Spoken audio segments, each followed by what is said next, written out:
I go over to that lock picking table, I can go pick up random locks. And because I know the exploit, I can start cherry picking the locks on that table, that big spread of that table that's got all those locks on it. And that's what adversaries will typically do, right? They'll go for that low-hanging fruit, where I can execute my exploits and go after systems that are more vulnerable, right? So we're going to take a look at that in deceptive technology. A bit about me.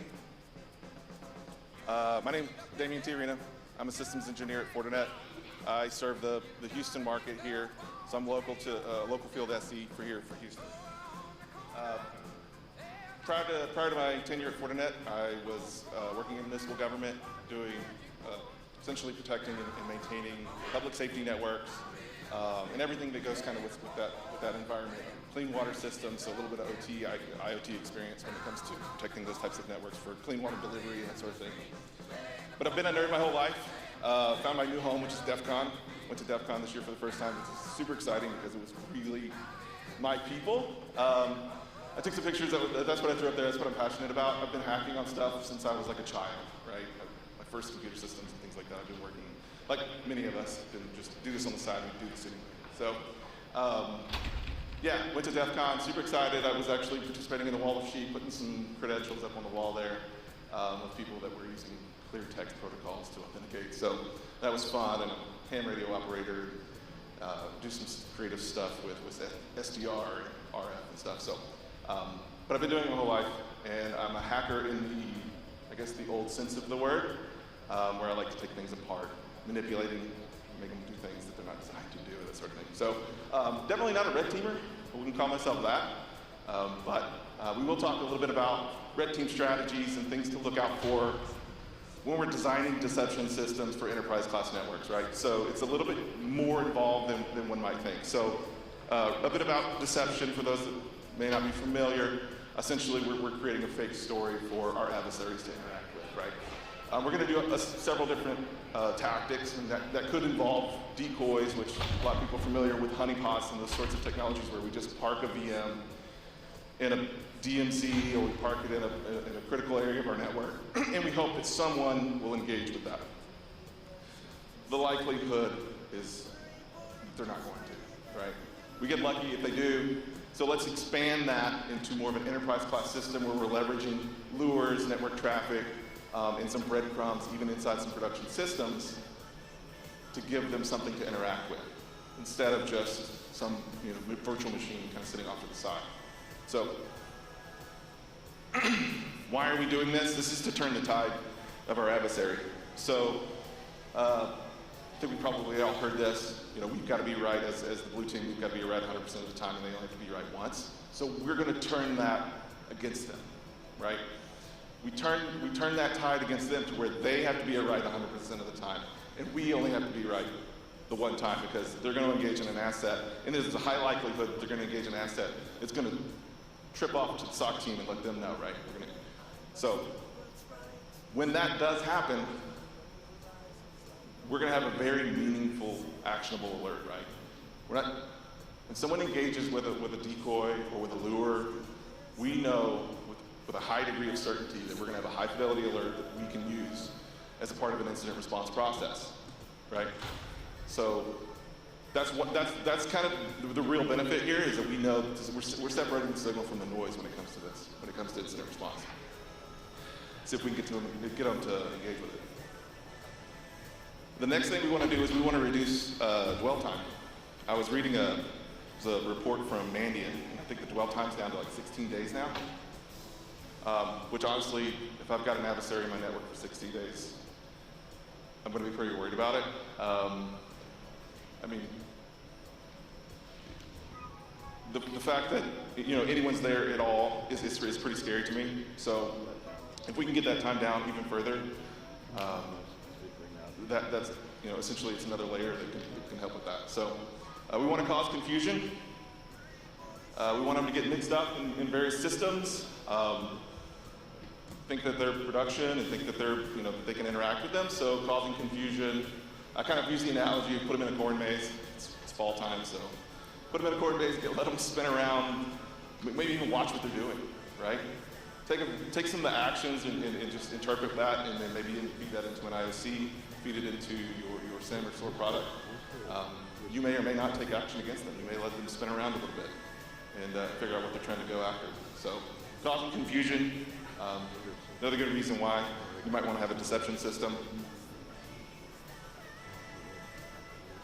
It's not a silver bullet, right? Security and layers, we all kind of know that story at this point. It needs to be integrated with a broader solution. This isn't gonna, still gotta have good network segmentation, micro-segmentation, those sorts of things. We need to have good password management, MFA, vulnerability management, those types of things. We still need those pieces, right? It's not gonna come in and solve the world's problems. It's just gonna augment that, right? We need a really good response process. So if we don't have a good response process, how are we going to react to the things that we see, right? If an adversary is engaging in an endpoint, with an endpoint, how are we going to respond versus how are we going to respond when they're engaging with a critical server or our OT environment or our IoT environment? Understanding how we're going to respond is a critical part of deploying a deception system, right? We have to know what we're going to do with that information once we have it in our hands, and how are we going to respond. And that could be just an auto ejection, right? We isolate them through some sort of integration with an EDR platform, or we let them dwell for a little bit. The use cases may vary, but the idea is we need to know what we're going to do when we do receive that alert, right? So this thing doesn't, turn into shelfware or something like that. So, understanding the estate. Endpoint, on the endpoint segment, some examples that we might put on an endpoint is, a fake map drive, right? SMB file share that's hidden.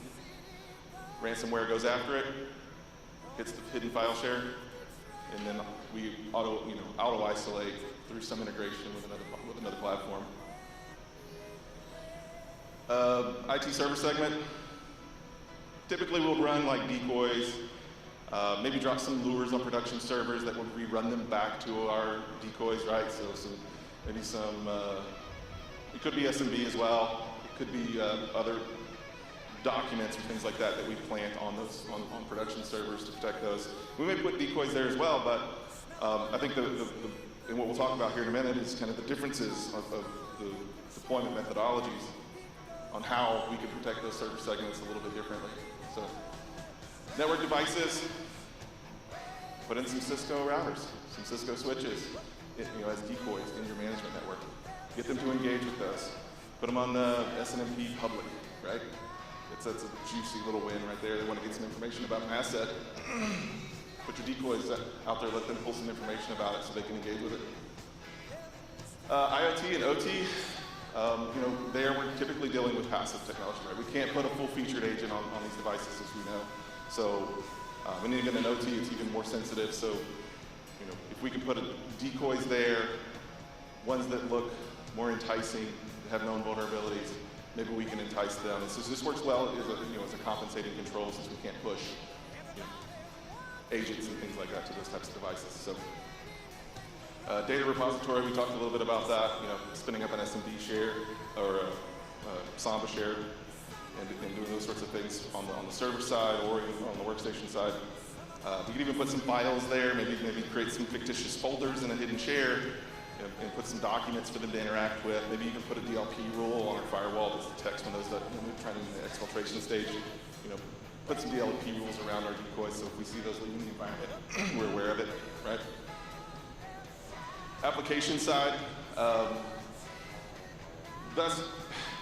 ideally, if we could replicate the entire app stack, that would be great, right? A good deception system should be able to import and clone a production box, right? Take your production VM, run it as a decoy. Your whole app stack could be a decoy. And if not, on the application side, you can even run like a fake ODBC connector that runs to a decoy SQL server, right? You compromise a SQL box or an application server, and you see an ODBC connector to a database server. You're like, well, I'm going to pivot over to that. Well, put a fake ODBC there as a breadcrumb, and pivot them over to your decoy box. Network traffic. If you can replicate a little bit of network traffic, put that on the network for them to see. And then also extending it out to public and private cloud, right? So we need to deploy these, a good enterprise class deception system should be able to deploy in all the different areas of the network, right? So, and that kind of gets into the next point, which is going to be centralized management. But, what good deception talk isn't complete with a Sun Tzu quote here, but quick story. Knowing thy enemy, so for me as a nerd, one of my hobbies is kind of playing in the networking space, and I'll even kind of take my family camping, and we'll hit up these RV parks and things, and you attach to their wireless networks.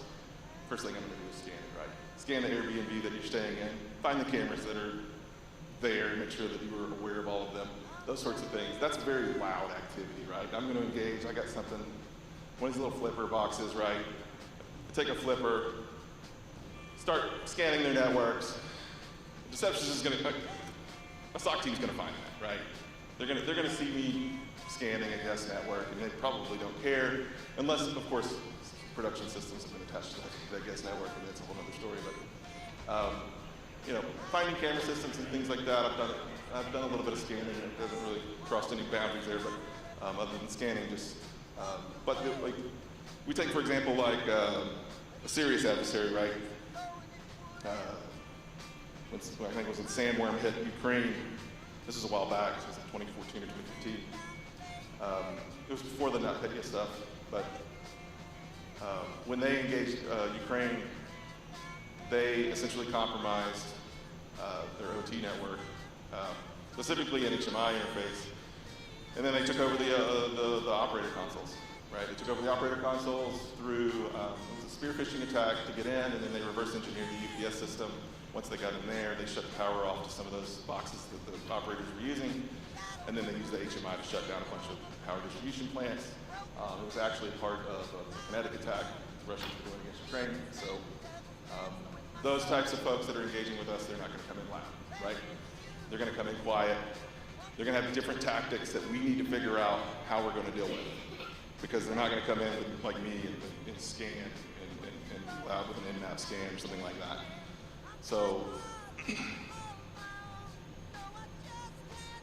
the tradecraft of a red teamer, again, I'm not a red teamer. There's a lot of cool tactics out there. It's a very deep rabbit hole. But some of the things that we need to look out for, obviously scanning, we talked a bit about that.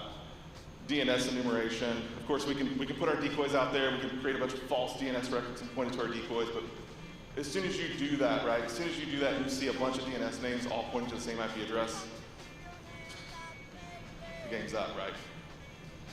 So make sure your decoys have a ton of IP addresses, right? We want a bunch of NICs on those decoys. We want a bunch of individual DNS names pointing to those decoys so that if they do a quick, DNS enumeration, they're not highlighting where your decoys are. So that's one tactic that we can deal with, use to deal with that. AD enumeration. AD enumeration, there's actually a tool, it's called Bloodhound. I don't know if any of you are familiar with it, but it's a red teaming tool. Really does really well. It's like 6 degrees of separation, so it actually will enumerate your Active Directory and show them the path to, I think it's like using graph theory to enumerate the path to domain creds, right? So they're going to use stuff like Mimikatz, and they'll dump the LSAS process, they'll dump the Windows Credential Manager on a box, see what credentials are buried inside of there, and then pivot to the next box that might have domain creds, right? Or domain controller. So essentially we want to protect that, but we also might dump some creds in those locations. So we might pump some tokens inside of Windows Credential Manager. There's a tool that'll actually, this came out a while back, I think there's actually, I don't know if it was a Black Hat or a DEF CON talk on it, but it's called Honeypot Buster. And so that's a tool that you can leverage to essentially find honeypot systems. And one of the things that tool will do is look at that Mimikatz response, and if that credential hasn't been used, if its last logon time is null, or it hasn't been used on a domain, it's not referencing the domain in that. I mean, that's an indicator, right? So we could do things like running scripts with we might create our fictional Active Directory accounts and tie them to where they can only log on to decoy systems, right? Restrict them to the IP, and then essentially run that in like a login script so that we're running that credential periodically, right? So that last logon time is being updated. Because Honeypot Buster will highlight that quickly. Okay, this is a fake credential that's been injected. So, I mean, a good deception system should inject it, but we need to make sure that all the attributes there and it looks real, right? We don't want them figuring out our fake story. So, actually, I think Honeypot Buster will actually do the DNS thing as well. It'll go find that and highlight those decoys. So, we talked a bit about credential dumping.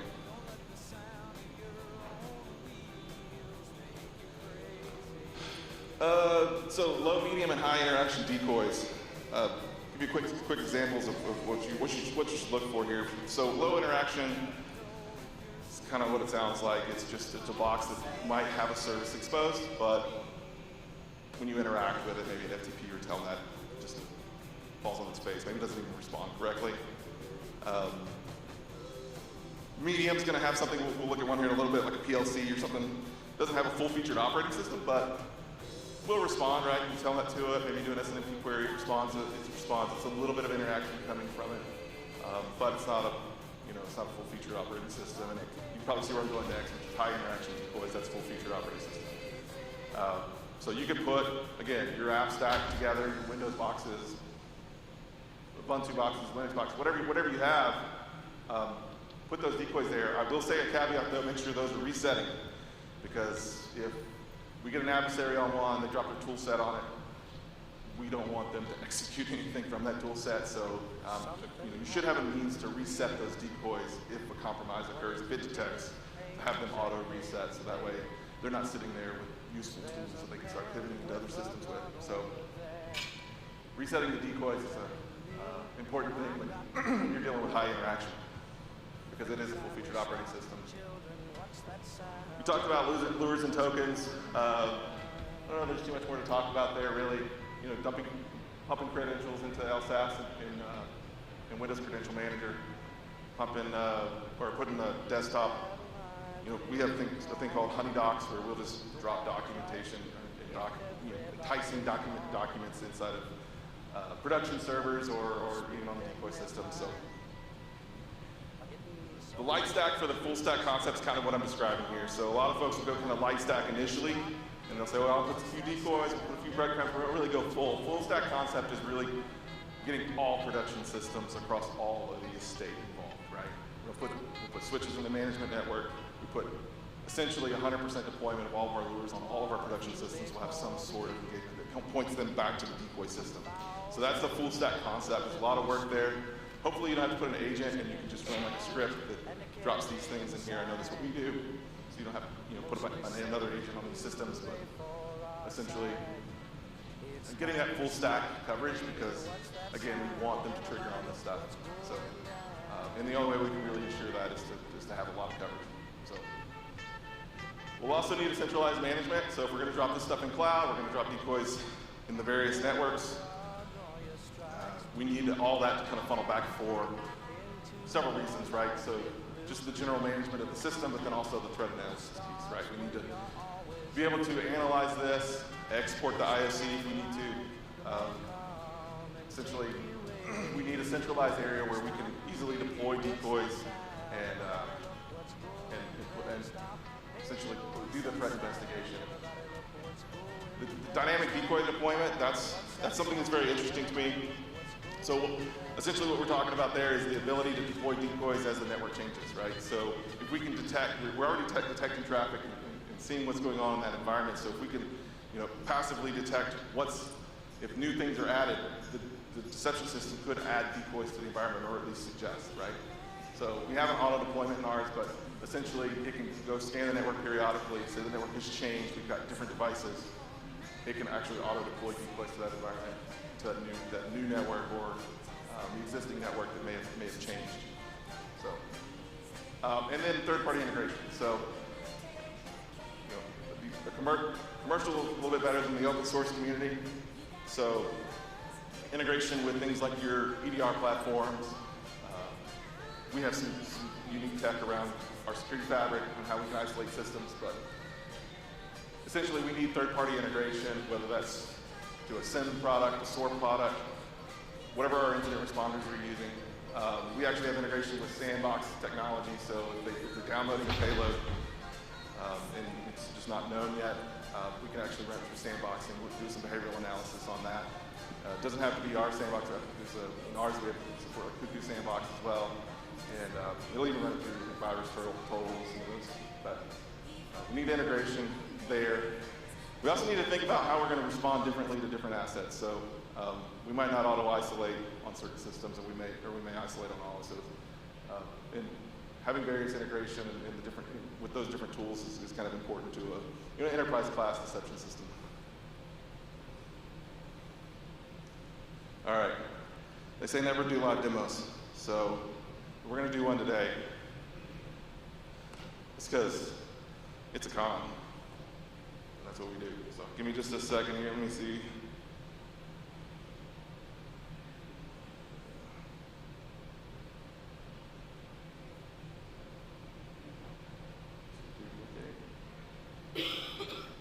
So a little bit about what I have here.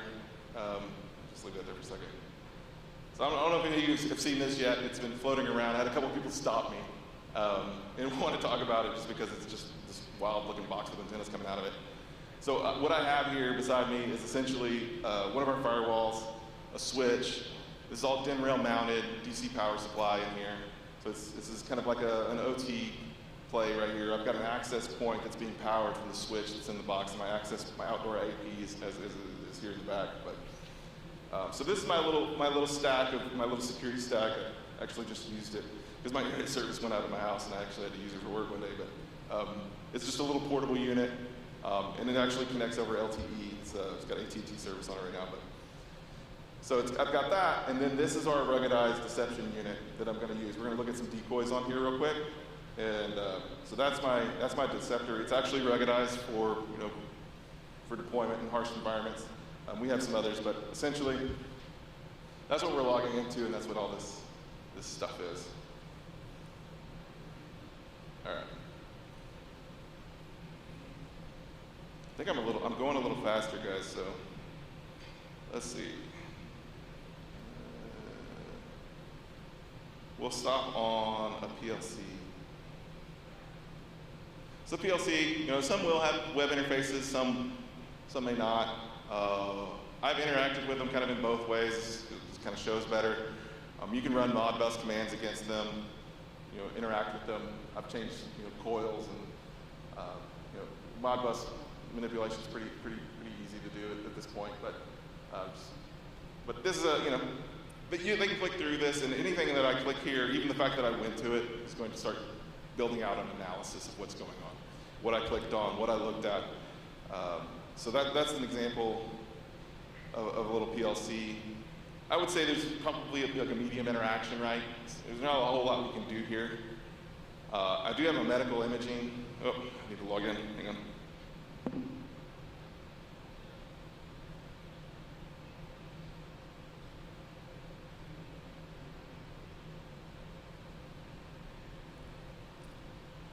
All right, we got medical imaging.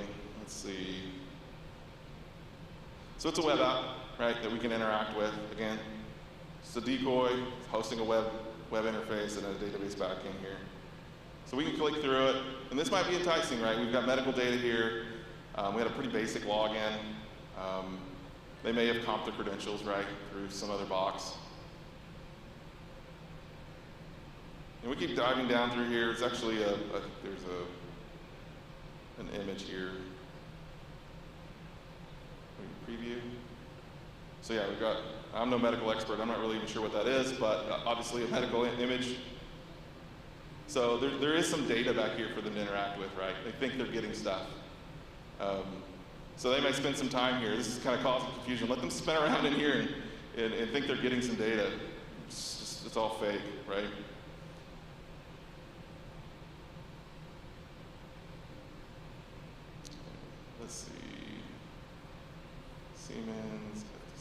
let's look at the, so on the Deceptive backend, what that looks like. Oh, gotta log in, hang on.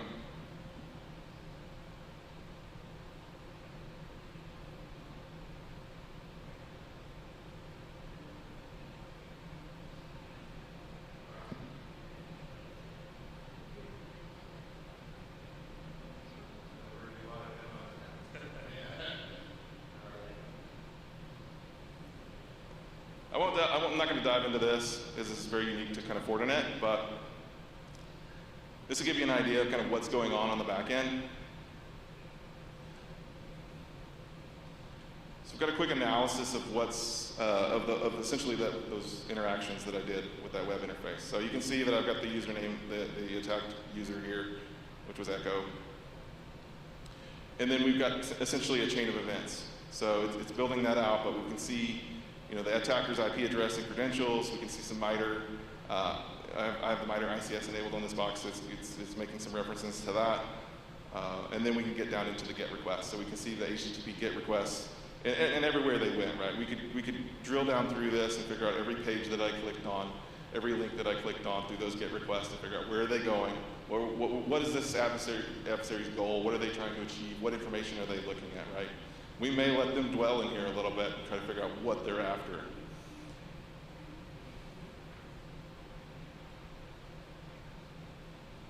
All right. I've got this other decoy. So I've got a decoy here. That's a camera. And of course, I'm going to have to log in. The username is Jake. I'm going to let you guess what the password is.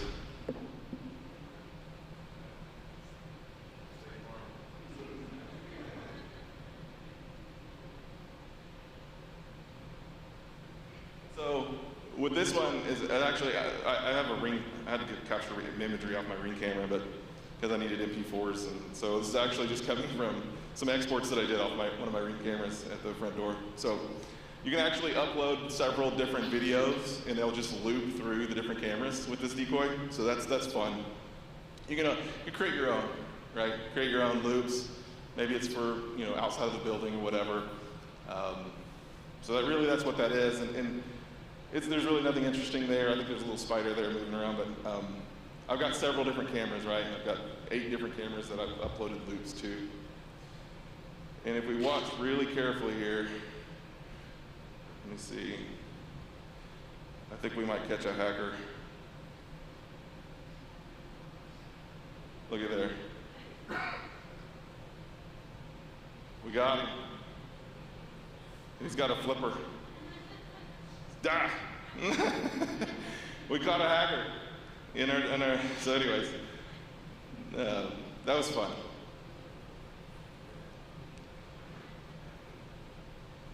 So anyways, guys, I mean, really that's the sum of it. I know I'm ending a little short here, but I guess I want to leave a little time for any questions or thoughts or anything at all.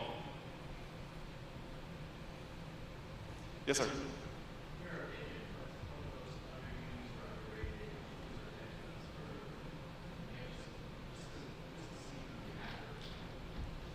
Underrated?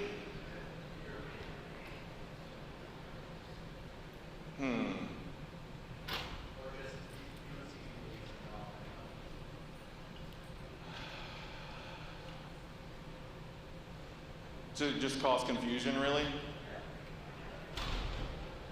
Underrated. I think a lot of people like to use fake credentials, and I think that's, don't use fake credentials, right? Use domain joined decoys, right? And maybe even, some real boxes. So I would say just,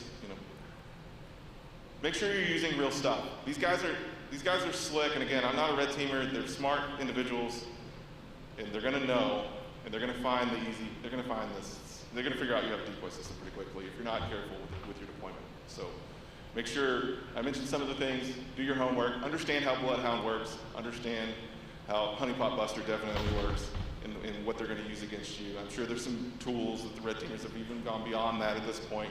Getting a broad understanding of that is very important to understand what their tactics and techniques are, and then making sure that your deception system can mitigate essentially them detecting it. So.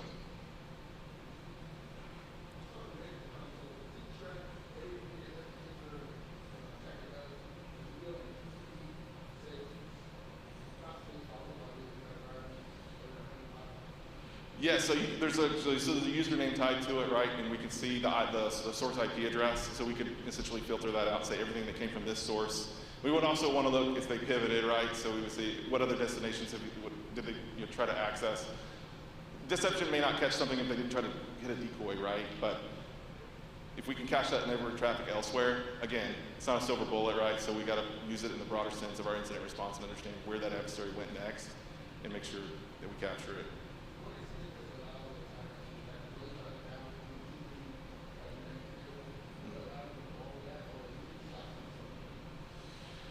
So essentially a full-featured operating system that's operating as a decoy. Yeah, it will allow them. So our decoys by default, the admin credentials are not. You can't. Every user that's on there is not an admin. So installing tools is going to be tough, but not impossible, right? Especially if they're doing live off LAN stuff. So I would say, make sure we reset those, set a timer, so that they don't get their tools. Now we can run their code, whatever they download, through a sandbox, right? So if they're downloading something, payloads, if they're known, we have in our box we have web content filtering. Anything that they go to outside, it's going to know. If they use a decoy to leverage it, we're going to do we're going to inspect it for known malware. We're going to inspect it for known malicious IP addresses through our FortiGuard team. But we can also run it through a sandbox technology as well for like a 0-day situation. So, yes.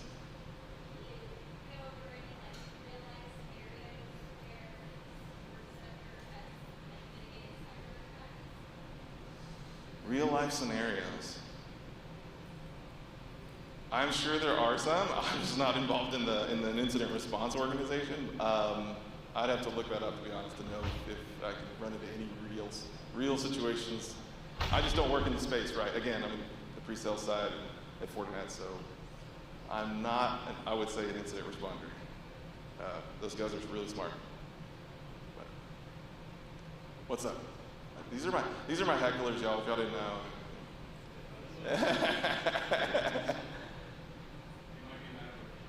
Uh-huh.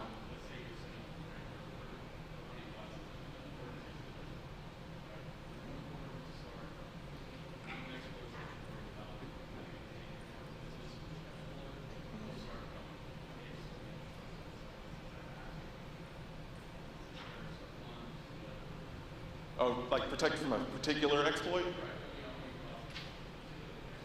Yes. So, a deception solution should be able to do both.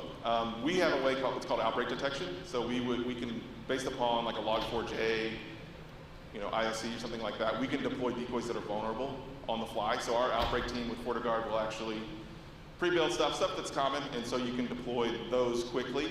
Just auto-deploy some log4j vulnerabilities in your environment, so that way you can see if anyone's pivoting off of them. Or take the approach of covering the whole network. But. Yes, sir.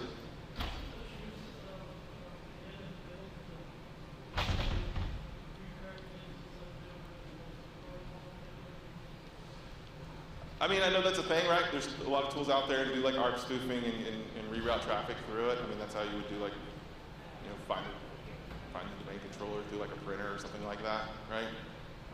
Very common threat vector to, most printers or multifunction copiers are going to hit Active Directory because they've got scan to email functionality, right? So pivoting off that box can be pretty simple. But the problem is you run into, when you start doing stuff like that, you could run into some thresholds and create some bottlenecks in the network, right? So if you're running flows through your box so that you can capture traffic, sometimes that's a bottleneck that they could discover, right? Because now things are acting slowly for some reason because you're spoofing the ARP table and rerunning traffic through your box. So I'd be cautious with that. I would think most incident responders could find that pretty quickly. So, yes, sir. Uh-huh.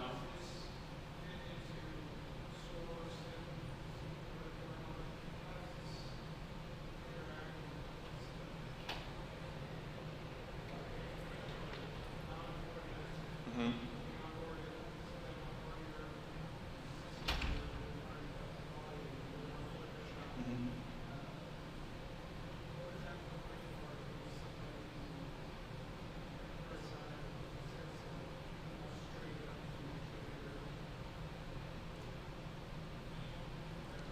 of deploying to best practices? Yeah, I mean, for us, it would be like our professional services team or a good partner could assist, right? With the deployment, making sure that, I mean, we've got a whole team that's kind of dedicated to this at Fortinet, right? And they're going to have more knowledge than what I have on my side of the fence on what to do. I highlighted some things, but they're going to have more, and so I would say like maybe our professional services could assist with a consultation on that, on deployment. I will say it's pretty open. Ours specifically is pretty open to kind of the broader ecosystem, right? You'll see some of our competitors listed. We have native integration to some of our competitors, so and there's some open like REST API and that sort of thing. So whatever SIEM and SOAR investments, don't think that they have to be from Fortinet specifically, right? We can integrate with most other third-party platforms, that sort of thing. So it's right, it doesn't have to be all or nothing. It's vendor agnostic. So. Good questions. Anyone else? For sure. So like we have centralized management, so we can put, you can deploy kind of like a secondary node to the cloud, or you can put your primaries up there. It doesn't really matter. You just kind of say, well, I want to put this node on-prem as my primary, and I'm going to have secondaries in various cloud instances, and then it will all manage and deploy from the one that you designate as the primary.